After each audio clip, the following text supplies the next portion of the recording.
Hi friends, இன்றைக்கி நாம் பார்க்க போகிற கதை நிழலா நிஜமா. இந்த கதையில் வர ரோஷன் ஒரு எலும்பு கூட மாட்டிக்கிறான். என்ன நடக்குதுன்னு பார்ப்போமே. ரோஷன் ஒரு கல்லூரி மாணவன். தன்னோட கிராமத்துக்கு பக்கத்தில் இருக்கிற ஒரு கவர்மெண்ட் மெடிக்கல் காலேஜில் படிச்சுட்டு வந்துட்டு இருந்தான். ஒரு நாள் வழக்கம் போல் காலேஜுக்கு கிளம்புனான். காலேஜ் டைம் முடிஞ்சாலும் எக்ஸ்ட்ரா டைம் எடுத்து லேபில் ரிசர்ச் பண்ணிட்டு தான் வீட்டுக்கு போவான். அன்றைக்கி இதே மாதிரி தான் லேபில் இருந்தான். அப்போ அந்த லேபில் இருந்த எலும்புக்கூடு தன்னால் திடீர்னு சிரிக்க ஆரம்பிச்சிடுச்சு. ரோஷன் பயத்தில் பதறி போய் வாயடிச்சு போயிட்டான்.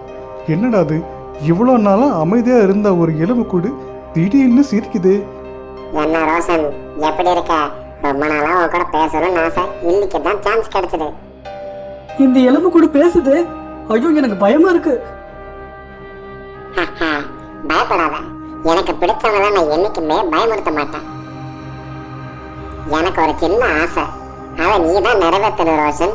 அதனாலதான் உன்கிட்ட பேசணும்னு ஆசைப்பட்டேன். என்ன சொல்ற? என்னது ஆசையா? அதுவும் எலும்புக்கூடு ஆன பிறகா? ஆளை விடு, என்னால அதை செய்ய முடியாது. அப்படி சொல்லாத ரோஷன், தினமும் இதே லேபில் இருந்து போர் அடிச்சிருச்சு. ஒரு நாள் மட்டும் என்னை வெளியே கூட்டிட்டு போறியா ப்ளீஸ்? என்னது, வெளியே கூட்டிட்டு போகணுமா? நீ என்ன பைத்தியக்கார எலும்புக்கூடா? என்னால ஏத்துக்க முடியாது. சரிப்பா, நீ ஏத்துக்காத. என்ன, இங்க நடந்த விஷயத்த எல்லார்ட்டையும் நான் சொல்லிடுவேன். அதுக்கப்புறம் உன் பேர்லாம் டேமேஜ் ஆயிடும். எப்படி வசதி? பேர் டேமேஜ் பண்ணிக்க போறியா இல்ல எனக்கு உதவி செய்யறியா? ஐயோ, அப்படிலாம் பண்ணிடாத. என் தலை எழுத்து, உனக்கு உதவி பண்றேன். என்ன ரோஷன், கையில ஒரு எலும்பு கூடோட போயிட்டு இருக்க? ஒன்னும் இல்லாட்டி ஒரு டெஸ்ட்டுக்காக காலேஜ்ல இருந்து இந்த எலும்பு கூட வாங்கிட்டு வந்தேன். நீங்க பயப்படாதீங்க. டேய், என்னடா பண்ற? நான் ஒரு நீச்சல் வீரன் ரோஷன். சாகருக்கு முன்னாடி நீந்தினது. அதான் தண்ணியை பார்த்தாலும் தாவிட்டேன். வந்துடுற.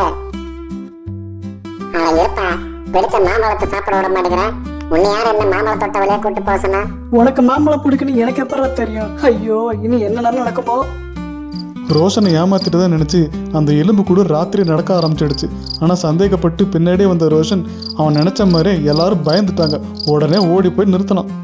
என்னப்பா ரோஷன், நீ டெஸ்ட்டுக்கு எடுத்து வந்தேன்னு சொன்னா, ஆனா இந்த எலும்பு கூட ராத்திரி நேரம் நடந்து பயமுடுத்துது.